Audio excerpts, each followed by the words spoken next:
Les experts européens sont en studio. Emmanuel Dutheil pour l'économie, Vincent Hervouette pour l'international. Bonjour messieurs. Bonjour Dimitri. Bonjour Dimitri. Vincent, au Soudan, un coup d'État est en cours. L'armée a mis aux arrêts hier les dirigeants civils. Ce matin, le pays est totalement à l'arrêt. Les partis, les ONG, les associations appellent à la désobéissance civile. Et le Conseil de sécurité de l'ONU doit tenir mardi après-midi, donc tout à l'heure, une réunion d'urgence à huis clos.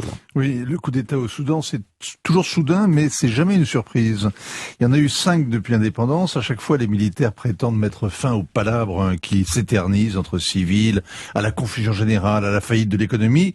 5 putschs, si l'on considère que c'est bien une révolution qui a déboulonné le dictateur Omar el-Béchir il y a 2 ans, en oubliant que c'est un général qui l'a fait arrêter et qui lui a succédé à la tête du pays. Le général Al-Bourhan, devenu une vedette mondiale hier matin en treillis et avec le béret à la télé pour instaurer la loi d'urgence. La France le dénonce avec virulence, l'Occident le condamne, l'Afrique appelle à la modération, le reste du monde se contente d'observer. Son coup d'État est d'autant moins une surprise qu'il y a un mois, l'armée a prétendu avoir étouffé dans l'œuf une tentative de putsch militaire, une manière de préparer les esprits.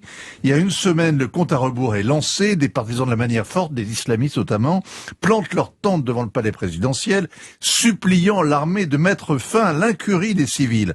Voyant la menace, des centaines de milliers de manifestants sont descendus dans la rue pour défendre la révolution. Ils n'ont pas intimidé le général.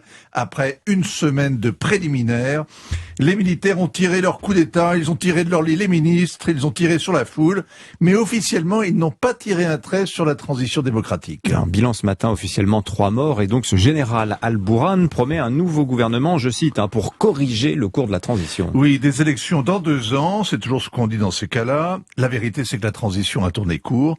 Les civils s'opposent sur tout, le chantier de la Constitution n'avance pas, il n'y a pas d'accord sur le Parlement, la Cour suprême et nombre d'institutions n'ont pas vu le jour. Un économiste a été nommé Premier ministre parce que personne ne voulait mener les réformes impopulaires que le FMI réclame.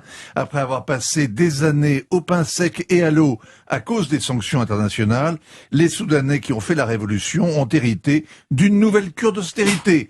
Le général Al-Bourhan prétend qu'il ne peut pas laisser le pouvoir à des civils qui ne s'entendent pas, comme s'il ignorait l'essence même de la démocratie, à savoir le débat, le rapport de force. À chaque fois qu'ils font un putsch, les militaires soudanais brandissent le même alibi.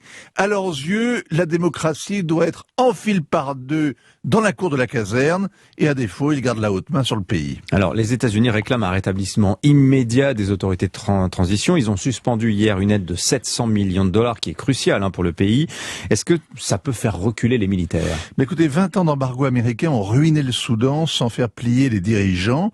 L'administration Biden essuie, cela dit, un véritable désaveu, car elle s'est impliquée. Son émissaire spécial, Jeffrey Feltman, était encore à Khartoum avant-hier. Le Premier ministre, Hamdok, et le général Al-Bourhan lui ont dit en chœur leur attachement à la transition démocratique et à la coopération entre civils et militaires. C'était dimanche. Le lendemain, à l'aube, le centurion faisait arrêter le technocrate. C'est dire l'influence de Joe Biden. Merci Vincent Hervouette.